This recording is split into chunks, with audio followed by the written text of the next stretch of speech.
Hi guys! Maraming salamat sa inyong patuloy na panonood, sa inyong patuloy na suporta sa aking mga video. Ngayon po, it's been a while na hindi tayo nakapag-video ng ating, or hindi tayo nakapag-post ng ating videos, ng cooking video sa ating YT. At ngayon po ay, andito na naman po si Mami Rexy at magpapatuloy po tayo sa ating hangarin dito sa YT. Ayan, luto po ako ngayon ng chicken curry at sana po ay inyong subaybayan ang ating niluto at panoorin niyo po hanggang dulo. Maraming salamat!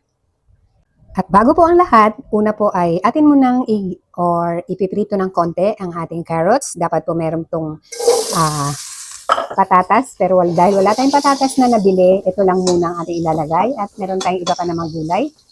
Ito po ang carrots ay ipiprito lang natin ng bahagya para lang medyo luto na siya. Diba? Ang ganda ng kulay ng carrots talaga. Pag wala nito sa ating lulutuin na dapat naman talaga ay meron, ay parang napaka-dry ng color ng ating lutuin. Ayan, hintayin lang natin siyang maluto ng konti. At ayan na nga guys, okay na tong ating carrots. Hahanguin na natin.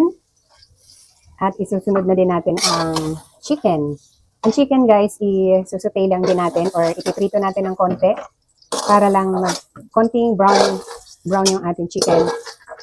Sunod na natin dito sa carrots. Ang ganda ng carrots pag na, lagyan na natin ang chicken. Yung ating chicken guys ay 1 kilo ng leg at thigh. Ipiprito lang natin ng konti para lang siya ay magba-brown ng konti. Yan. Wait lang natin.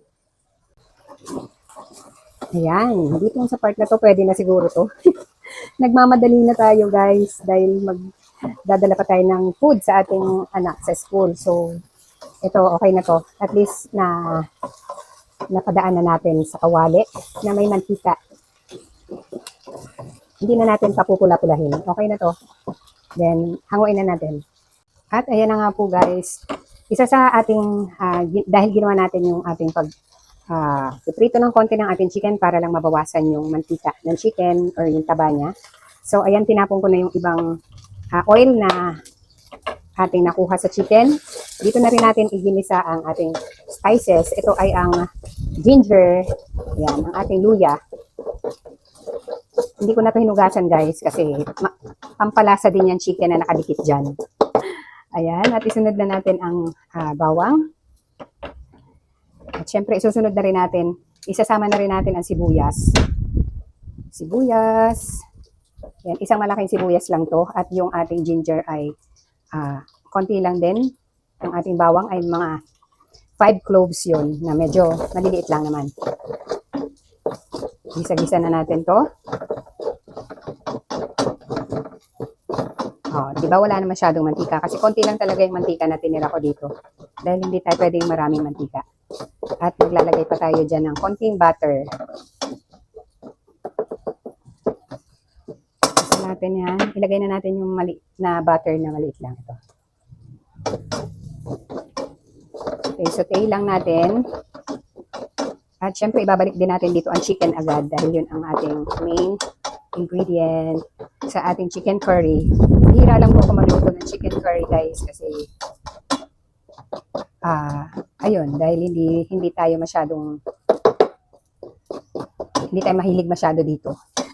Pero yung mister ko mahilig kasi dito. At saka yung mga bata, hindi sila masyado dito.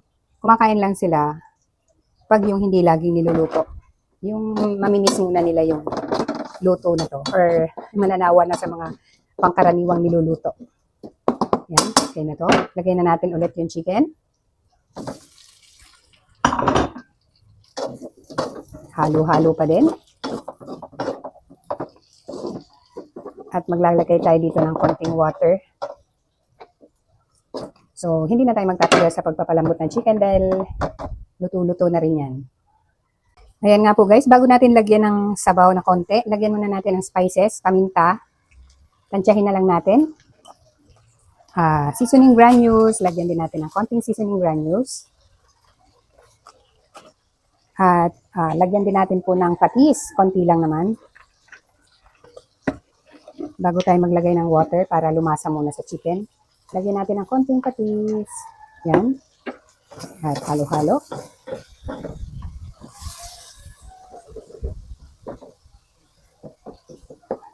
Hindi na natin masyadong haluin dahil madudurog na ang chicken. Lagyan natin ng 1 cup lang na water. At pakukuluin muna natin siya bago natin ilagay pa ang ibang sangkap. Kumukulo na siya guys, kaya ilagay na natin tong ating bell pepper. Isang malaking bell pepper po ito. Lagay na natin yan. Isunod na po natin ang ating 1 teaspoon na turmeric at 1 tablespoon ng curry powder. Yan. Ang bango na agad, kalalagay pa lang natin ng turmeric at ng curry powder. Susunod na din po natin ang ating carrots na ating pinirito.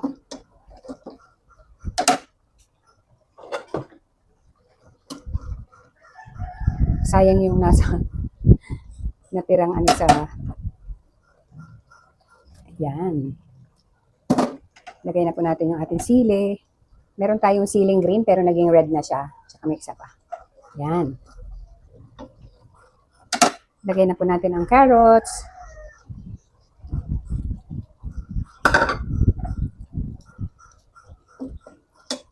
At isunod na po din natin ang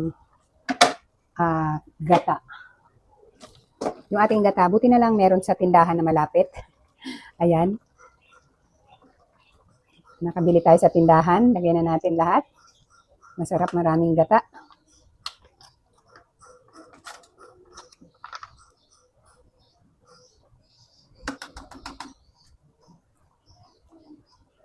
Ang bango na. Ang bango na ng ating niluluto.